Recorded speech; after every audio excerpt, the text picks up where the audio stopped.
Good afternoon, everyone, and thank you all so much for participating in this year's developmental screening summer webinar series. My name is Dr. Teresa Northington, and I am your speaker for today, and I'm also the developmental screening coordinator for the Bureau of Family Health. Today's webinar is Tech and Tots, Exploring the Impact of Technology on Child Development and Brain Architecture. Please note that this webinar is being recorded.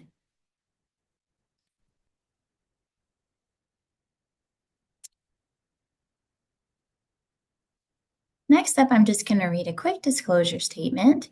To begin, I, Teresa Northington, have disclosed that I have no relevant financial relationships. All remaining faculty, Louisiana AAP Education Committee members, and staff have no relevant financial relationships to disclose with ineligible companies whose primary business is producing, marketing, selling, reselling, or distributing healthcare products used by or on patients. All relevant financial relationships have been mitigated. For any participants, whether you are a social worker, registered nurse, nurse practitioner, or physician, and if you would like to,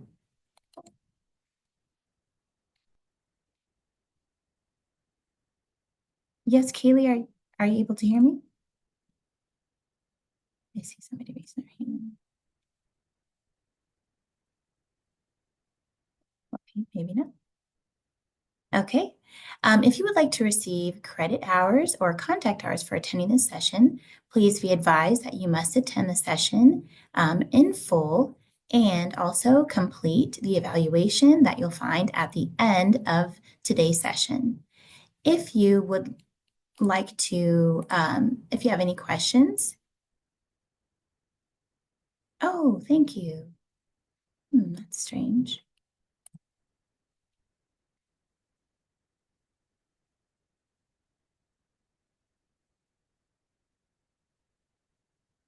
Sorry, one second.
Hopefully you're able to see the correct slide now.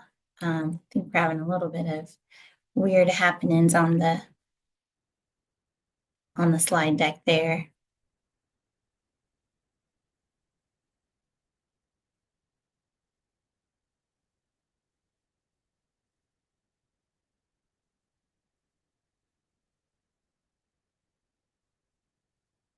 Okay. Are you able to see the screen now?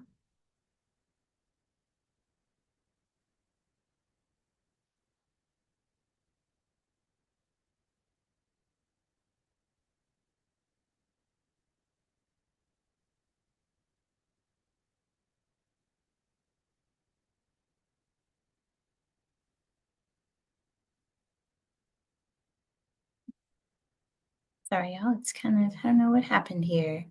Try it again.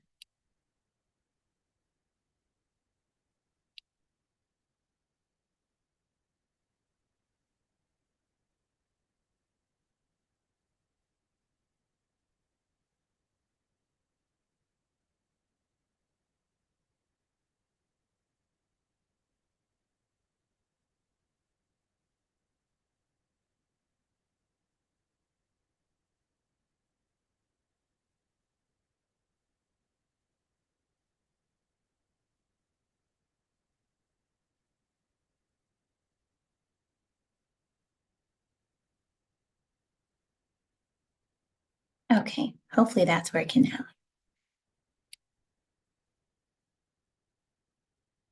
Okay, perfect. Thank you, Kaylee. Okay, all right. Now we're ready. So, in our short time together, today we'll take a look at the basics of brain architecture, explore the impact of technology on the brain and child development, and lastly, we'll leave a few minutes for any comments or questions that you might have. Okay, so we are ready. So, we're going to dive into first the developing brain. When we think of our brain and development, we often think about the sides of the brain. We think about left and right, and the way that the brain develops in, things that we see all the time. But today we're going to take a look at the way the brain develops and what impacts it and impacts that development. Essentially, brains are built over time through an ongoing process that begins even before birth. Simple neural connections form first, followed by more complex circuits after. These connections that form in the early stages provide either a strong or weak foundation for circuits to be connected in later development and later ages.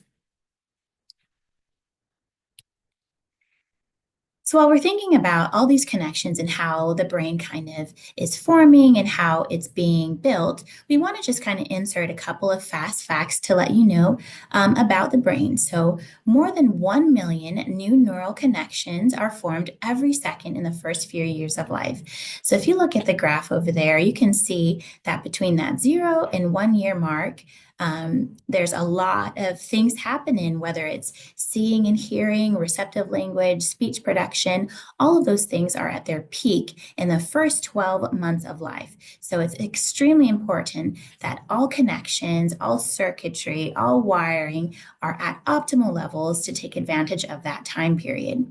The early years are the most active period for establishing neural connections, but also new connections can be formed throughout life. But if we think about that, it's kind of like we want to make sure that those initial connections are made, and then we're able to add on to them later in life, and not that they're going to be made, later on and not necessarily thought about at the beginning stages when it's so critical and so crucial for them to be established. So now that we're thinking about how our brains are developed and how children's brains are developed, we're going to talk a little bit about brain architecture. So oftentimes we don't hear the word architecture. We normally hear it and we think of a house. We think about how a house is built, the blueprints and all of that. And that's actually the exact context that we're going to take when we think about brain architecture. So, when we think about what it is, it's basically the process by which our brains develop and create connections, basically the wiring. So, we think about the brain and we think, there are lots of things in there. And when we see kind of imagery of it, we don't necessarily think about all of the connections and how they're related. So brain architecture is basically that we're making that wiring and we're creating that through an ongoing process from birth to adulthood, but also through experiences. And we need a ton of positive brain experiences and brain building experiences to keep that foundation and to make that foundation as strong as possible.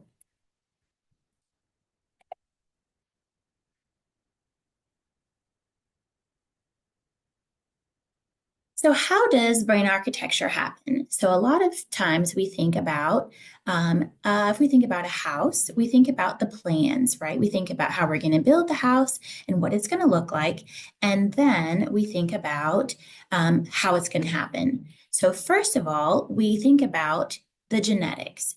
And for brain architecture to happen, we have a mixture of both. We're going to have a mixture of those genetics, which is kind of like the blueprint to how the brain is going to build.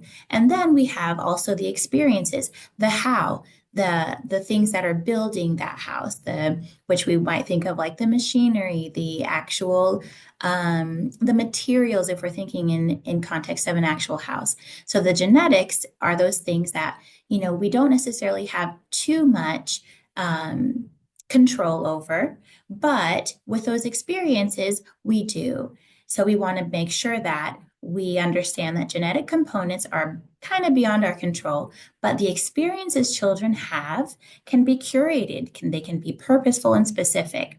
The early experiences provide that foundation. So it's imperative that we are not just leaving them to chance, but we use them as building blocks. We use them strategically, and we're very cognizant of the impact and effect that they have. Our early experiences shape our brain architecture, which provides the foundation for future learning, behavior, and healing. So it's extremely important that we get those experiences early on. Some things that also add to those experiences are learning new skills.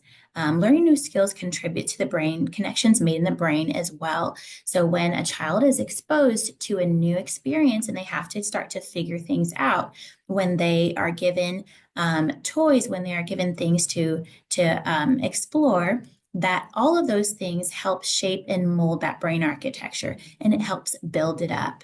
I like to say brains aren't built by themselves. They don't do it alone. So it's a group effort. That means that there's the brain there, and it's doing its thing, and it has the genetic components, but also the people around that brain, around that child, are also working on this group project, this group work together.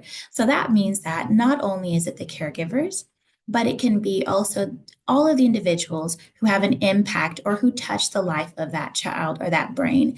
So it can be the teachers, it's the caregivers, it's the people who watch the child grow, who babysit the child, who take them from here to there. Also, we like to think about it also being policymakers. It's the people who are deciding how these children spend their time, what they have access to, things like that. So all of these things, including environments, including schooling, education, all of these things work together to make experiences. So when we think about that, we have to think a little bit more globally when we think about the way that these experiences shape the brain. We also want to make sure that we are aware that all life experiences, of course, we know, are not all positive. Positive experiences help shape the brain in a more constructive manner, but we also know that there are toxic, intolerable experiences as well. And all of these experiences, they can either alter or they can improve and build upon what is the brain and the wiring and brain architecture.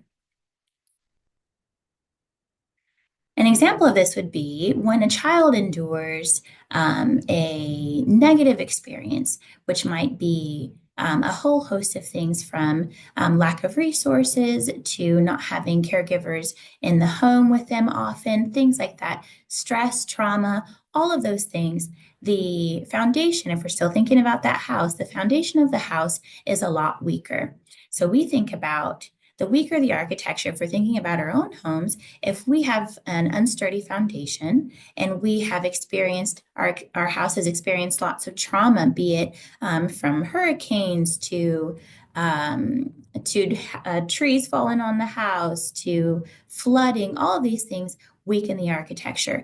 And of course, if they are not repaired, that damage can be long-term and it can impact the house and the vitality, the liveliness, the sturdy foundation and all of that of the house for some time to come. So that is the exact same thing that happens to the brain when it is being developed. So the weaker the architecture, which could be lack of experiences, traumatic experiences, they all impact how a child's architecture is in the future. So that might be that if we're thinking about that house, they're missing some building blocks, they're missing some bricks. And when we know that if a house is missing any of those components, that it can be more difficult to build upon it in later times. And it makes it more susceptible, to things that can come in, to cracks in the foundation, to things like addiction, poor health, obesity. All of these things come from poor foundations due to lack of sturdy brain architecture. So that's one thing that we want to make sure that we keep in mind when we are advising our families, our children, our caregivers, caretakers, all of the people who have interactions with children, that whether they are negative or positive, they impact greatly the brain architecture for a child.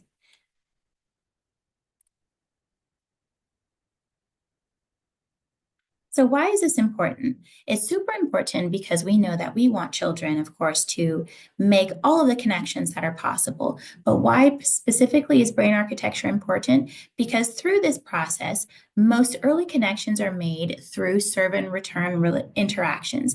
And that means that when the brain is trying to make these connections, it does it most when people are present, when actual humans are present and they're able to do what is called a serve and return interaction. When we think about that, we think about tennis a little bit. If you've ever watched a tennis match, you see that there's a person who serves and there's a person who returns. And that is the same type of interaction that children and brains need to build. So when this is not present, those brains, they don't have that interaction and are not able to build those early connections. So the serve and return interactions are essential. Without these interactions, the brain does not develop as expected. That means that a child is able to interact. A parent or a caregiver interacts with that child they give back a return interaction, and it's not just one-sided. An example of a one-sided interaction would be that they are just watching something happen,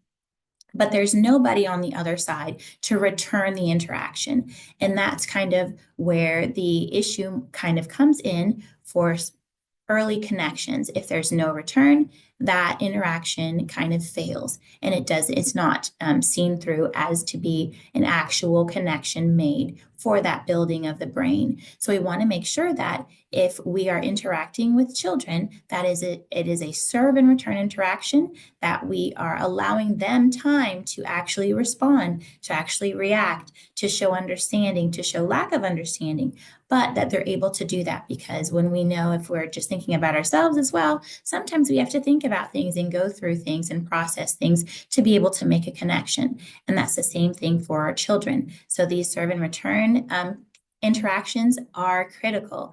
And one thing that we want to remember from this is that they don't happen as well and often do not happen when somebody else is not present. So that's kind of that technology component that we're going to see in a couple more slides. But we want an actual person to engage with to be able to make these connections. So when we think about the connections, we think about the house that we're building, we think about all of the experiences that need to be made to build, to actually make the connections. We also want to make sure that we are present and that we're thinking about things that are happening to our children and our families every day, all day, and that's technology. So as the brain is going along and it's building, it's benefiting from these serve and return interactions, it's also being engaged or lack thereof through technology. Technology, both positive and negative, it impacts the brain architecture. So whether it's technology that's impacting brain development or holistically child development, there are both positive and negatives. And just to make sure that we're understanding the actual technology component, a lot of people may think that technology is just if we're looking at social media, if a child is on an iPad, but that's not those aren't the only ways that we can get in, or children can engage in technology. Technology can also be FaceTime. It can be just actually sending a text message or looking up things on the phone. It does not have to just be video games or watching a movie, doing those things. While those also count as technology devices and interactions, they're also kind of the minimally invasive technology as well, which are things that sometimes we forget about because they're so present and they're just kind of everywhere. But we want to make sure that we're aware that all of these things, all of these technological devices, they impact the brain architecture. Technology, of course, there are different types, and the content and duration often can replace serve and return reactions positively or negatively.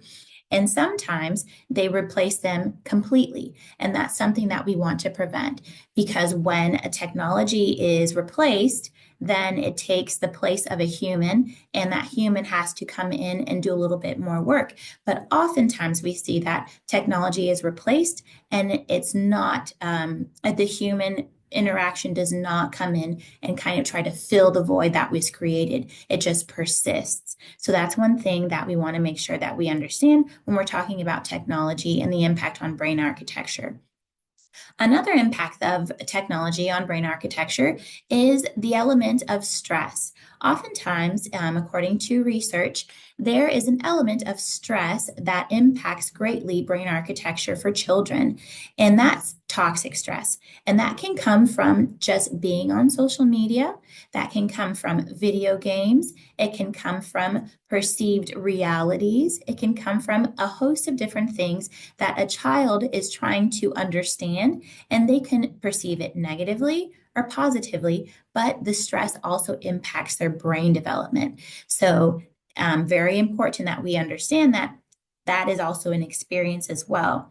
Toxic stress can severely impact the impact of development on a child's brain. So we want to try to minimize, of course, that toxic stress. And oftentimes it comes from the imagery. When we talk about social media and video games, toxic stress and stressful ideas come from the imagery, the sounds that persist. So it's not just that they see them once, but that it carries on with them. And that's something that stays in their brain instead of maybe another interaction that is more positive, that is going to be a lasting visual in their minds.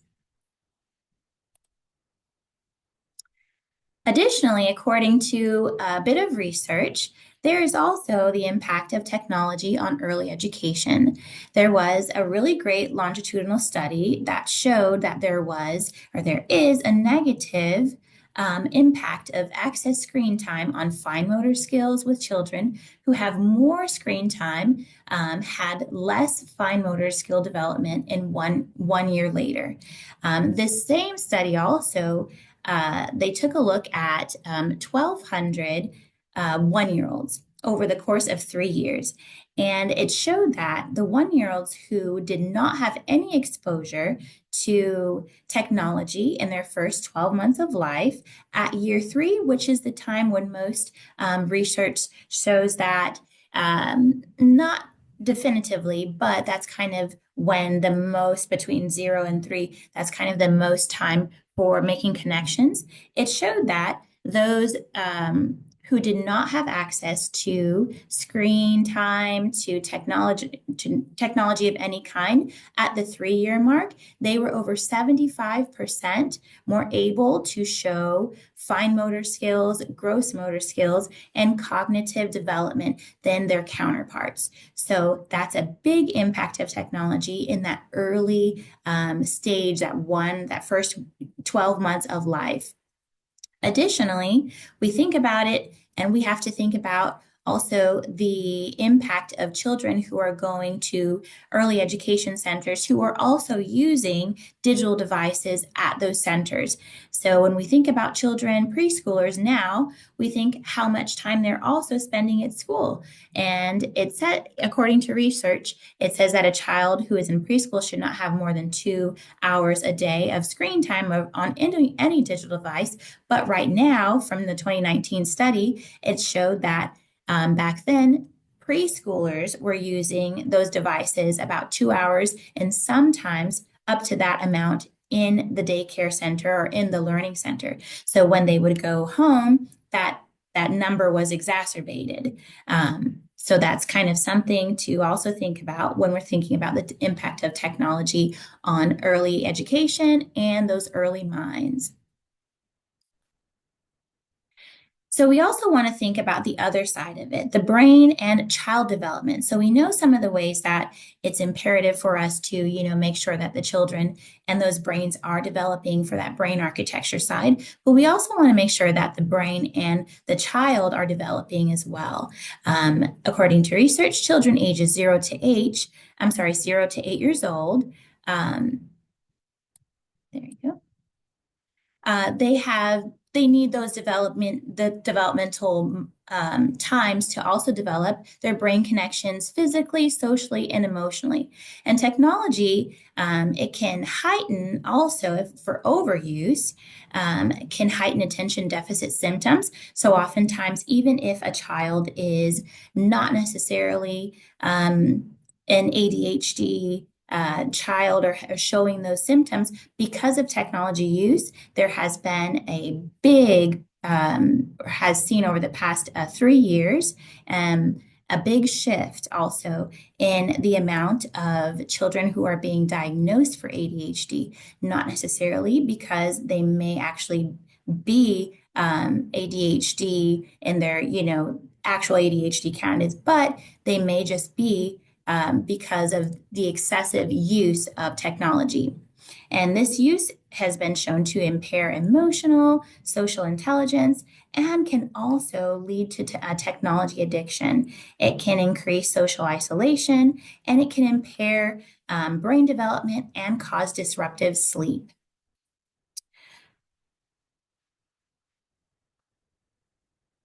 Some additional impacts of technology on child development would be sometimes we see an increased inability to reason or identify with common emotions. And that often comes, we see when a child is excessively watching or engaging in video games and not really being able to see emotions from humans, that there's kind of looking at those emotions or lack thereof from video games. And in the real world, they aren't able to actually identify with common emotions because they've spent so much time looking at video games. So that's one thing that also impacts the development based on technology. Others would be stagnant personal social interactions, obesity, and a lower gross motor skill development, and a lower actually desire to engage in gross motor skills, in healthy interactions outside of social media, outside of technology. Of course, we've seen a lot of times that children now sometimes do not want to do things like play outside or engage in sporting activities, but some would rather stay inside on the devices, and that can also have a negative impact on child development. As I said, I mentioned just a bit ago, decreased levels of attention, an increased autism spectrum disorder diagnosis and ADHD diagnoses. An excessive screen time can lead to cognitive delays, hindered self-soothing, increased aggression, and reduced physical activity. While these are some of the impacts, and I know it sounds like there are multiple that are not, that are kind of negative, this is the reality. While there are positive impacts of it, social media, like multitasking, providing visual aids and things of that sort for diverse learners, in excess, the positive can turn to a negative very quickly. So that's something that we also want to be very cognizant and very vigilant when providing social media, providing technology for children, because it can lead down a road that may not be the one that we want for children very, very quickly. So lastly, just a few minutes, we just want to make sure that we also have in our minds that we can support brain development, that we can do things that can also help the environment, help children make these experiences and connections and circuitry building. And we can do that by minimizing negative influences in a child's developmental environment, such as toxic stress, and bolstering positive influences like responsive relationships. We can support healthy brain development and the foundations of lifelong health and well-being by being present, by being active. However, when used inappropriately, things like educational apps, of course, and interactive digital content can enhance learning and cognitive development. So not just that we don't want children to be on any apps and all of that, but we also want to make sure that we know that when we have apps and when we have technological devices used in moderation, used for its intended purpose, and used for interactive and digital kind of feedback and responses, those type of apps, they can also provide a great environment for children to learn. It is crucial, of course, that we have balance. Balance is the key word to be able to build and to be able to connect. We have to have balance, and to balance that screen time with actual interactive play, face-to-face interactions, to foster a well-rounded developing brain. And you can find things like that, such like apps such as Room for brain-based learning activities will help children get those bodies moving, get that brain making connections, and be on the path to a very well supported and positive brain. So I thank you so much for attending today's session on brain development and brain architecture. If you have any questions at all or would like to know more about the topic, please contact me at the contact on the screen. And I just going to put in like a little plug for next week. Next week's session will be on Wednesday, July 9th. I'm sorry, the next session will be on Wednesday, July 9th from 12 to 12:45 p.m. And it is titled Medicaid Updates, Navigating Billing and Policy Changes and Key Information for 2025. If you would like to register for this session, please use the link on the screen, or you can find the link on our website. If you would like to know any information about any of the subsequent webinar series sessions, please let me know. I am very happy to assist. Please make sure if you would like to get CE or CME contact hours or credit, that you fill out the evaluation that will pop up at the end of today's session. Once again, thank you so much for attending, and I hope you all have a wonderful day. Thank you so much.